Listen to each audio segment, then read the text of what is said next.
आज हम पाठ्यक्रम जो निर्माण है उसके जो सिद्धांत है वो पढ़ेंगे। देखिए, प्रिंसिपल ऑफ कंस्ट्रक्शन करिकुलम, पाठ्यक्रम निर्माण के सिद्धांत, यानी पाठ्यक्रम जो निर्मित किया जाता है उसके क्या क्या आधार है, क्या क्या सिद्धांत है वो हम पढ़ेंगे। यानी कौन कौन सिद्धांतों को ध्यान में रखकर हम क्या पाठ्यक्रम का निर्माण करते हैं, या जो शिक्षा संस्थाएं हैं, ठीक है, जो शिक्षा के जो बड़े बड़े विद्वान है वो क्या करते हैं, पाठ्यक्रम निर्माण करते हैं तो उससे पहले इन सिद्धांतों का क्या करते हैं, वो पालना करते हैं।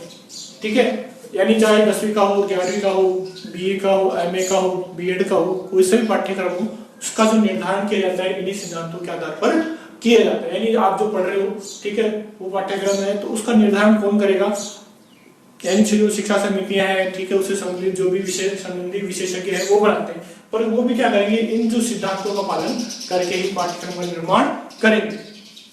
देखो, पाठ्यक्रम निर्माण के सिद्धांत में पहला है बाल केंद्रीयता का सिद्धांत, यानी जो सीखने वाला जो व्यक्ति है उसके आधार पर ही क्या है, उसको केंद्र में मानकर हम क्या करते हैं, पाठ्यक्रम का निर्माण करते हैं। यानी बाल केंद्रित, यानी शिक्षा केंद्रित नहीं है आज वर्तमान पाठ्यक्रम, बालक के अनुसार पाठ्यक्रम को बनाया जाता है, क्योंकि बच्चा है वही क्या है उसको पढ़ेगा।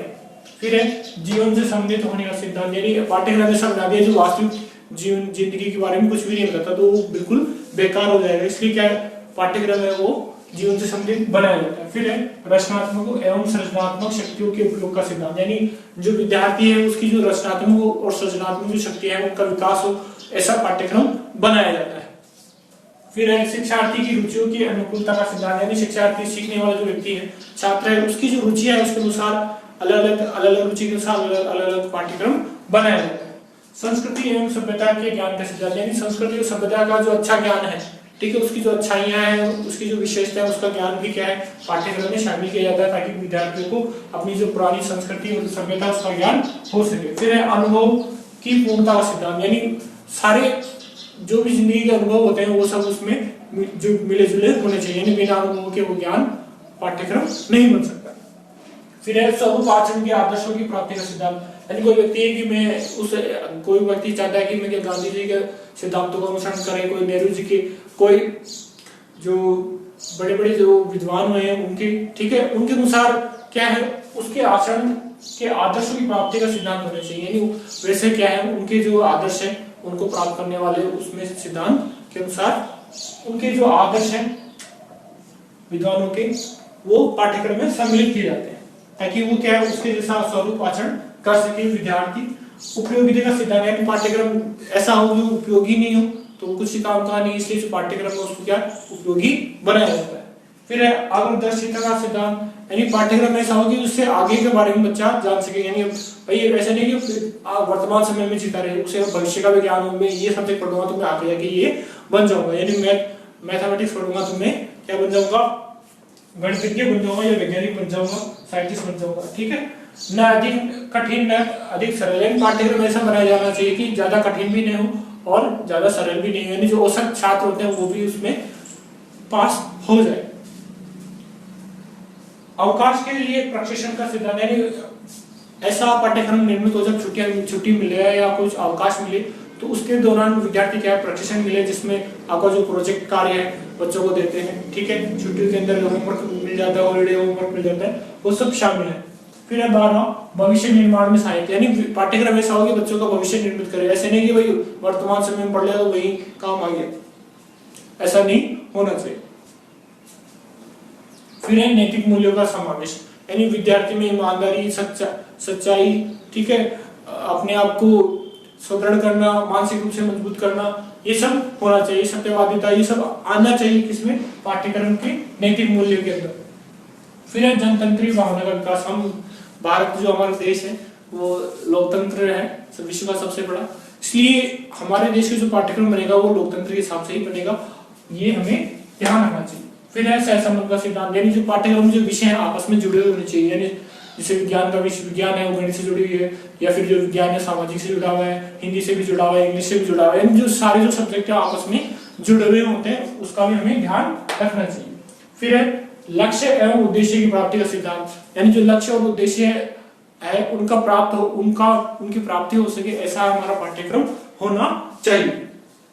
फिर है 7वां भाषिक आवश्यकता के अनुसार, यानी भाषा के अनुसार क्या कोई क्षेत्रीय भाषा में पाठ्यक्रम बनाया भी जाना चाहिए, कहीं राष्ट्रीय भाषा के अनुसार और कहीं अंतर्राष्ट्रीय भाषा के अनुसार पाठ्यक्रम निर्मित किया जाना चाहिए। फिर है भाषा विषय के लिए समवाय का सिद्धांत। समवाय मतलब भाषा वो सब्जेक्ट है, जैसे हिंदी रही, आपकी संस्कृत रही, इंग्लिश रही, ठीक है, उर्दू रही, उसमें क्या हो गया समवाय बोल रहे हैं। दो तरह का हो गया समवाय। एक तो जो विषय व्याकरण है, व्याकरण में जितने भी आपके जो आपके तत्व है, ठीक है, वो जैसे हिंदी को शुद्ध बोलना या फिर अंग्रेजी को शुद्ध लिखना, ठीक है, करेक्ट लिखना, और जो व्याकरण के जितने भी अवयव है वो आपस में क्या है जुड़े हुए हैं। एक तो वो क्या समवाय। दूसरा विषयों से अन्य विषयों से संबंध।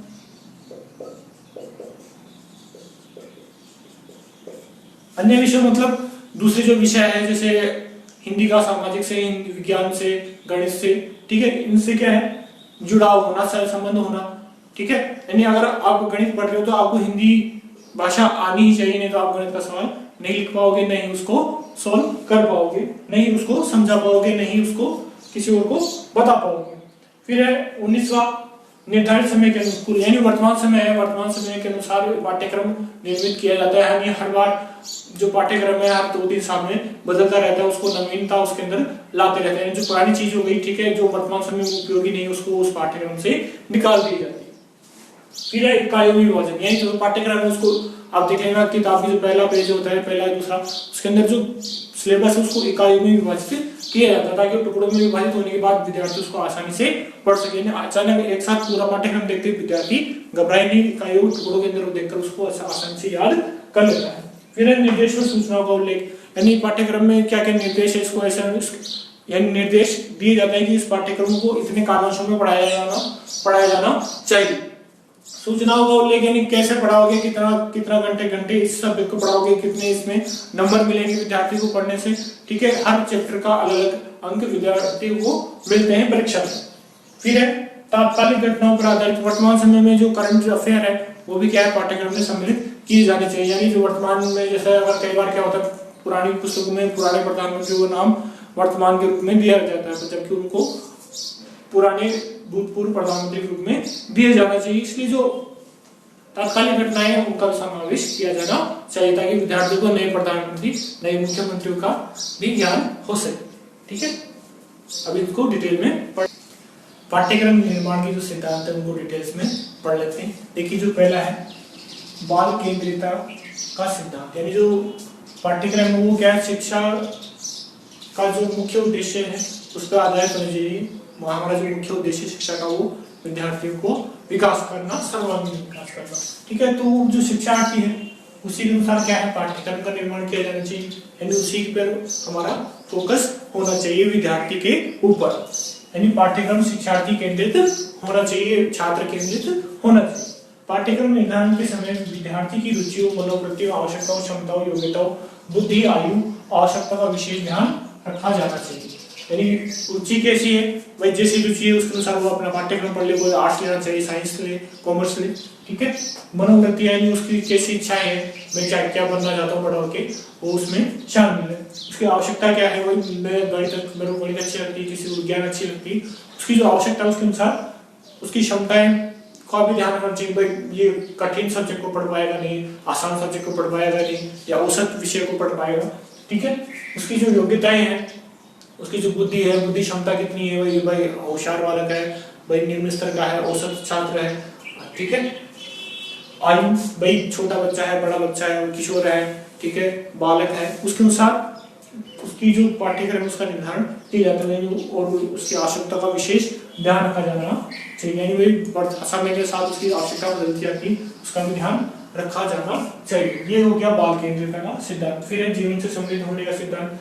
शिक्षार्थी के जीवन से संबंधित विषयों को पाठ्यक्रम में स्थान दिया जाना चाहिए। अरे भाई अगर बच्चे को ये पता नहीं लगेगा, बाजार गणित तो पढ़ लिया बच्चा, अगर वो बाजार जाके सब्जी नहीं ले पाया तो वो गणित पढ़ाने का उद्देश्य पूरा नहीं हो पाएगा। इसलिए जो जीवन से संबंधित क्या है हम विषयों को पढ़ाते हैं। गणित में ऐसे सवाल दिए जाते हैं कि बच्चे को, ताकि वो व्यवहारिक जीवन में उसका उपयोग कर सके। परंपरागत पाठ्यक्रम की आलोचना इसलिए होती रही है कि यह पाठ्यक्रम शिक्षार्थी के जीवन से संबंधित नहीं रखता और जीवन से नहीं जोड़ता है। पहले जमाने में भाई घटाना सिखा दिया, उसके बाद खत्म, जोड़ना सिखा दिया। ऐसे नहीं, जो सवाल है उसको बताओगे, परिस्थिति बच्चे को बताओगे सवाल के रूप में, तो ही क्या है वो अपने जीवन में उसको उपयोग में ले पाता है, ठीक है। फिर है रचनात्मक सृजनात्मक शक्तियों के उपयोग का सिद्धांत। विभिन्न प्रकार की शैक्षणिक गतिविधियों का आयोजन किए जाने को पाठ्यक्रम में स्थान मिलना चाहिए। यानी जो खेलकूद हो गया, वाद विवाद हो गया, ठीक है, डांस प्रतियोगिता हो गई, ठीक है, ऐसे ही जो आप बोलते हैं जो शनिवारी कार्यक्रम होते हैं वो सब, प्रार्थना हो गई, ये सब क्या है, बाल सभा हो गई, ये सब क्या है, विद्यार्थियों की क्या है, रचनात्मक और सृजनात्मकता का अधिक विकास करने वाले पाठ्यक्रम होते हैं। ठीक है, यानी कि पाठ्यक्रम में आप बाल सभा, वाद विवाद इन सबको जोड़ोगे तो क्या छात्रों की रचनात्मक और सृजनात्मक शक्तियों का विकास होता है। चित्रकला प्रतियोगिता है, उनसे नृत्य प्रतियोगिता है, उनसे क्या है, इनका सामाजिक जो है रचनात्मक और सृजनात्मक विकास हो पाता है। चौथा है शिक्षार्थी की रुचियों की अनुकूलता, यानी पाठ्यक्रम का जो निर्माण है शिक्षार्थी की रुचियों के अनुकूल होना चाहिए। यानी खेल विधि करके सीखने की विधि को पाठ्यक्रम में शामिल किया जाना चाहिए। अध्यापक इनका प्रयोग अधिगम को रुचिकर बना सकेगा, यानी सीखने की जो तरीका है वो क्या हो जाएगा, रुचिकर हो जाएगा। क्या हो जाएगा, रुचिकर हो जाएगा। यानी सीखना है वो क्या हो जाएगा, रुचिकर। कब होगा, जब पाठ्यक्रम में खेल और करके सीखने की जो विधि है वो शामिल की जाएगा। अधिगम क्रियाओं को रुचिकर बनाकर शिक्षार्थियों को खेल के माध्यम से ज्ञान प्रदान करने का प्रयास किया जाए। यानी खेल में क्या है, विद्यार्थी पढ़ना सीख जाए या फिर कोई चीज उसे याद हो जाए तो खेल विधि का प्रयोग भी पाठ्यक्रम में शामिल किया जाना चाहिए, जिससे क्या हो जाएगा, सीखने की जो क्रियाएं है वो क्या हो जाएगी, रुचिकर हो जाएगी। अधिगम क्रिया क्या हो जाएगी, बच्चों को इंटरेस्टिंग लगेगी। फिर है पांचवा, संस्कृति तथा सभ्यता के ज्ञान का सिद्धांत। शिक्षार्थी को अपनी संस्कृति और सभ्यता का ज्ञान हो, जिससे वह अपनी संस्कृति और सभ्यता का संरक्षण और विकास कर सकेंगे। यानी बच्चे क्या बड़े होकर उसी संस्कृति और सभ्यता का क्या बनेंगे, भाग बनेंगे, उसका हिस्सा बनेंगे। इस प्रकार जो विद्यार्थी को पाठ्यक्रम के माध्यम से संस्कृति सभ्यता का ज्ञान दिया जाना अनिवार्य किया जाना चाहिए, क्योंकि संस्कृति और सभ्यता का विकास होता रहेगा तो मानव विकास, समाज का विकास, देश का विकास भी हो पाएगा। फिर है अनुभव की पूर्णता का सिद्धांत। पाठ्यक्रम में सैद्धांतिक विषयों के साथ साथ मानव जाति के उन सभी अनुभवों को शामिल उचित स्थान मिलना चाहिए जिन्हें बालक स्कूल के अंदर, खेल के मैदान में, कक्षा के अंदर, पुस्तकालय में, प्रयोगशाला में शिक्षकों के अनौपचारिक संपर्कों द्वारा सीखता रहता है। यानी विद्यार्थी क्या करता है, केवल किताबी जो ज्ञान है वो नहीं होना चाहिए उसके पास। सैद्धांतिक विषय तो है, किताबी ज्ञान तो है, प्लस स्कूल के अंदर जो सीख रहा है उसके दोस्तों से, ठीक है, खेल के मैदान में आपस में जो खेल का जो खेल भावना है उससे, ठीक है, कक्षा के अंदर आपस में विद्यार्थियों में, पुस्तकालय में किताबों से अलग से जो पाठ्यक्रम से अलग किताबें उनको पढ़कर प्रयोगशाला में उसको वास्तविक रूप में प्रयोग में लाकर शिक्षकों के अनौपचारिक जो विद्यार्थी कक्षा के अध्यापक है कक्षा में जो व्यवहार कर रहे हैं वो तो क्या उनका औपचारिक व्यवहार, कक्षा के बाहर वो जाके जो व्यवहार करेंगे विद्यार्थियों से वो क्या हो जाएगा, अनौपचारिक संपर्क हो जाएगा या व्यवहार हो जाएगा। द्वारा जो बच्चे सीखेंगे वो सब क्या होना चाहिए, पाठ्यक्रम में शामिल किया जाना चाहिए। ठीक है, सातवां है स्वरूप आचरण के आदर्शों की प्राप्ति का सिद्धांत। यानी वो बोल रहा है पाठ्यक्रम में उन क्रियाओं, वस्तुओं, विषयों को स्थान मिलना चाहिए जिनके द्वारा बालक दूसरों के साथ प्रशंसनीय व्यवहार सीख जाए। यानी प्रशंसनीय व्यवहार कब करेगा, जब वह किसी महापुरुष के बारे में जानेगा, किसी अच्छे समाज सेवक के बारे में जानकारी लेगा, उसकी जो जीवनी को पढ़ेगा, ठीक है, यानी उसे महात्मा गांधी के बारे में पढ़ाया जाएगा, स्वामी विवेकानंद के बारे में पढ़ाया जाएगा, ठीक है, ज्योतिबा फूले के बारे में पढ़ाया जाएगा, ठीक है, उन सब के बारे में अगर जब उसको जानकारी मिलेगी तो वो क्या करेगा, उनके जैसे क्या आचरण करेगा और वो प्रशंसनीय व्यवहार करना सीख जाएगा। ठीक है, यानी वही जो सब क्रियाएं और जो वस्तुएं क्या और विषय क्या हो जाएंगी, किसी भी महापुरुष या फिर जो सेवा समाज सेवक है उसके बारे में वो विद्यार्थी या किसी साइंटिस्ट के बारे में वो अपने आप जानेगा, कब, जब उनको पाठ्यक्रम में उनको पढ़ाया जाएगा। फिर है उपयोगिता का सिद्धांत। पाठ्यक्रम में बालक के वर्तमान तथा भावी जीवन के लिए उपयोगी क्रियाओं तथा विषयों को सम्मिलित किया जाना चाहिए। यानी भविष्य में विद्यार्थी की जो क्रियाएं काम में आएंगी उनको पहले से पाठ्यक्रम में जोड़ा जाना चाहिए, उन विषयों की जानकारी दी जानी चाहिए विद्यार्थी को जो भविष्य में उसके काम आएंगे। ठीक है, यानी ऐसे नहीं कोई उसको उसकी रुचि तो किसमें है, विज्ञान में, उसको जबरदस्ती कला पढ़ा रहे हैं या फिर जो कॉमर्स पढ़ा रहे हैं, ऐसा नहीं होगा। ठीक है, जिसकी जैसी रुचि होती है उसके अनुसार उसको पढ़ाया जाता है ताकि जिंदगी में उसको उपयोगी बना सके। फिर है आग्रदर्शिता का सिद्धांत। पहले से आगे से देख के उसको सिलेबस में जोड़ दिया जाता है। क्या जोड़ा जाता है? पाठ्यक्रम में शामिल ज्ञान ऐसा होना चाहिए जो बालक को अनुकूलन तथा आवश्यकता होने पर परिस्थितियों में परिवर्तन करने के योग्य भी बना सके। यानी कैसी भी परिस्थिति आ जाए विद्यार्थी के सामने, ठीक है, उसको पहले से क्या बताया जाता है कि भाई ऐसी घटनाएं भविष्य में हो सकती है, यानी कभी आपके सामने कठिनाइयां आ सकती है तो उनका निदान आप कैसे कर पाओगे, यानी पहले से उसको समझाया जाता है कि भाई आगे जाके क्या होगा जिंदगी के अंदर, ऐसी ऐसी कठिनाइयां ऐसी ऐसी दुविधाएं आती हैं। तो बचपन से ही उनको पाठ्यक्रम में सम्मिलित करके बताया जाता है कि ऐसी परिस्थितियां आ जाती है, कभी उनको कैसे आप दूर कर पाओगे। विद्यार्थियों को उसके भावी जीवन में आने वाली परिस्थितियों को ज्ञान हो जाए तथा वह उनके अनुकूल भी हो जाए। यानी अगर भविष्य में उसको पता लगे, पहले ही पता लग जाता है कि भाई ऐसी परिस्थिति होने पर ऐसा काम करना चाहिए, ठीक है, अगर गरीबी होती है तो पैसा कम खर्च करें, पैसा बचाकर और अच्छी पढ़ाई करके अपना भविष्य बनाना चाहिए। तो वो क्या हो गया, परिस्थिति में परिवर्तन का योग्य हो जाता है विद्यार्थी। फिर है न अधिक कठिन न अधिक सरल, यानी जो पाठ्यक्रम सामग्री है, जो सिलेबस इतना आसान भी नहीं होना चाहिए, नहीं इतना सरल होना चाहिए कि हर कोई उसको पढ़ ले, नहीं इतना कठिन होना चाहिए कि हर कोई उसे नहीं पढ़ पाए, यानी औसत होना चाहिए। प्रत्येक विद्यार्थियों की रुचियां, आवश्यकताएं, योग्यताएं तथा मनोवृत्तियां अलग अलग होती है, यानी कोई आर्ट्स लेता है, कोई कॉमर्स लेता है, कोई साइंस लेता है, ठीक है। इस अलगाव को देखते हुए पाठ्यक्रम में विविधता एवं लचीलापन होना चाहिए। भाई जो कमजोर विद्यार्थी वो आर्ट्स लेगी, ठीक है, जो होशियार है, ठीक है, वो क्या लेगी, विज्ञान सब्जेक्ट लेगी। ऐसे जो विद्यार्थियों के अनुसार क्या होना चाहिए, पाठ्यक्रम का निर्माण किया जाना चाहिए, उनकी क्षमता, योग्यताएं, आवश्यकता, रुचियों के अनुसार। पाठ्यक्रम निर्माण के सिद्धांत है, उसके अंदर अवकाश के लिए प्रशिक्षण का सिद्धांत है। जो विद्यार्थी है क्या अगर छुट्टियों के अंदर क्या करें, नई चीजों के बारे में जाने, नई चीजें बनाए, उनका सृजन करें, क्रिएटिविटी अपनाएं, ठीक है। पाठ्यक्रम विद्यार्थी के अवकाश काल का सदुपयोग कर सकने वाला होना चाहिए, यानी छुट्टियों में वो कुछ ना कुछ अच्छा कार्य करे, ठीक है। पाठ्यक्रम इतना व्यापक होना चाहिए कि वह बालकों को कार्य करने की प्रेरणा दे, यानी क्या दे, वो प्रेरणा देने की वो क्या हो, बोझ के समान हो। साथ ही उनमें ऐसी क्षमताएं भी विकसित करें जिससे खाली समय को अच्छे कार्य में उपयोग ले सकते हैं। यानी कई बच्चे क्या होते हैं, पेंटिंग करते हैं, कोई गाना गाना सीख जाता है, कोई क्या करता है, डांस करना सीख जाता है, कोई हैंडीक्राफ्ट, कोई चीजें बनाना सीख जाता है, वो सब क्या है पाठ्यक्रम के अंदर शामिल किया जाना चाहिए ताकि बच्चे समय का सदुपयोग कर सकें। फिर है भविष्य निर्माण में सहायक। देखो पाठ्यक्रम जीवन से संबंधित सभी तरह की क्रियाओं को स्थान देने वाला होना चाहिए, सभी तरह की जो जिंदगी में जो घटनाएं होगी वो सब बच्चों को पहले ही पता लग जाए पाठ्यक्रम के द्वारा, भाई ये चीजें या ये जो व्यवसाय है भविष्य में वो कर सकता है, जिससे छात्र का सर्वांगीण विकास हो, जिसमें विद्यार्थी का शारीरिक, मानसिक, सामाजिक और राजनीतिक तथा नैतिक सभी प्रकार का विकास शामिल है। सर्वगुण संपन्न उसे विद्यार्थी को बनाने की कोशिश की जानी चाहिए, किसके द्वारा, पाठ्यक्रम के द्वारा। इसलिए पाठ्यक्रम निर्माण के समय इसका भी ध्यान रखा जाता है। फिर है नैतिक मूल्य का समावेश, यानी ईमानदारी रहा, ठीक है, सच बोलना और कर्तव्य निष्ठता, समाज सेवा, ये सब क्या है पाठ्यक्रम में शामिल, कहानी के रूप में शामिल किए जाते हैं, कहानी के रूप में, अच्छे नैतिक शिक्षा के रूप में शामिल की जानी चाहिए।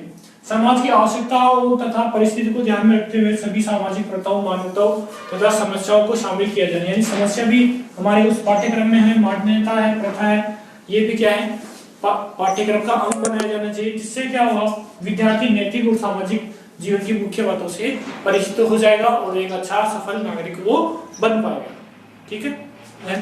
14 देखिए जनतंत्रीय भावना के विकास का सिद्धांत। इसमें भारत क्या है, जनतंत्रीय शासन प्रणाली वाला देश है, यानी भारत का जो मुखिया है वो क्या है, उसे हम अपने आप चुनते हैं, हम खुद उसको चुनते हैं, ठीक है। तो हमारे पास क्या है, लोकतंत्रात्मक शासन व्यवस्था है। इस अवधारणा से पाठ्यक्रम में ऐसी क्रियाओं को स्थान मिले जिससे जनतंत्रीय भावना व दृष्टिकोण विकसित हो जाएगा, यानी जो विद्यार्थी को पाठ्यक्रम में पढ़ाया जाता है कि राष्ट्रपति चुनाव कैसे होते हैं, लोकसभा चुनाव कैसे होते हैं, तो उसको ये महसूस होता है कि ये सब हमारे के आसपास हो रहे हैं, और उसे स्थानीय जो चुनाव होते हैं नगर निगम के और पंचायतों के जो चुनाव है वो भी पढ़ाए जाते हैं कि उसमें क्या होता है, लोकतंत्र के बारे में जागरूकता पाई जाए, साथ ही उसके जो अधिकार है, उसके कर्तव्य, उनके बारे में भी बताया जाता है, राज्य के जो नीति निर्देशक तत्व उनके बारे में भी बताया जाता है, इससे उसके अंदर लोकतंत्रीय जो जन भावना है वो जागृत होती है।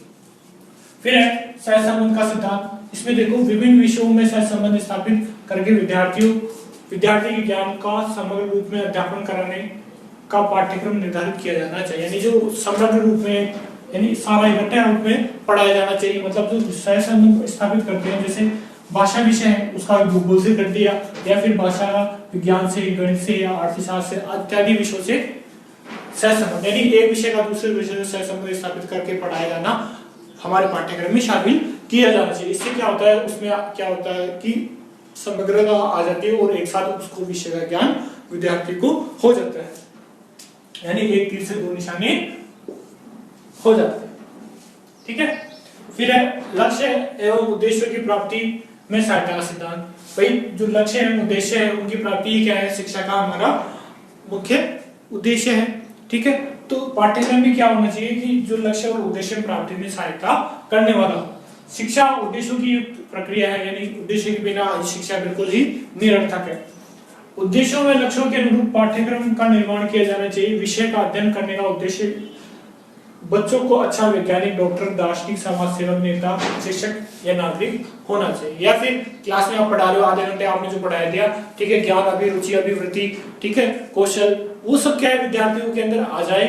वो आधे घंटे के अंदर आपने जो टॉपिक पढ़ाया उसके बारे में, वो भी क्या होना चाहिए, हमारे पाठ्यक्रम का भाग ही होना चाहिए। तो भी इस कारण हम उसको नजरअंदाज नहीं कर सकते।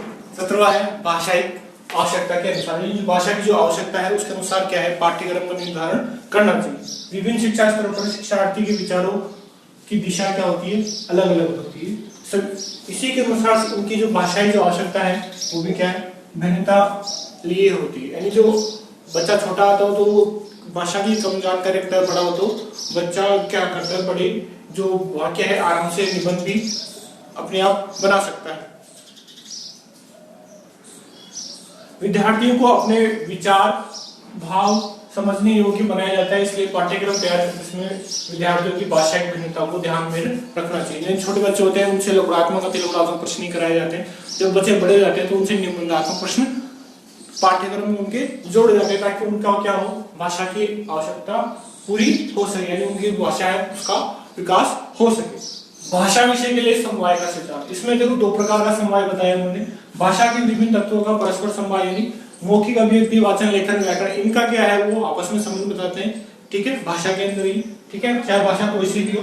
भाषा का अन्य विषयों से समवाय, यानी इतिहास, नागरिकशास्त्र, अर्थशास्त्र, भूगोल, गणित, ठीक है, जो भी जो सब्जेक्ट है उन सब आपस में संबंध बताया जाता है। इसलिए जो पाठ्यक्रम के अंदर भाषा है उसका समवाय का सिद्धांत का भी ध्यान रखा जाता है, यानी जो भाषा के सारे तत्व उसमें आए और वो आपस में जुड़े हुए हों, प्लस भाषा का अन्य विषय से क्या हो, संबंध जुड़ा हुआ होना चाहिए।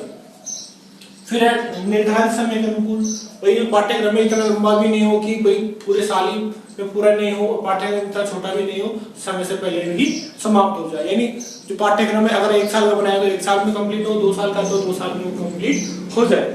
देखो पाठ्यक्रम को शैक्षिक सत्र में समाप्त करना होता है, जो सत्र उसका तय है, निर्धारित है, उसके अनुसार ही उसको समाप्त करना होता है। उसके लिए स्कूल के समय सारणी में कालांश निर्धारित किए जाते हैं, यानी इतने पीरियड आएगा, इतना एक सब्जेक्ट है उसके इतने पीरियड आएंगे, दूसरे सब्जेक्ट के इतने पीरियड आ जाएंगे।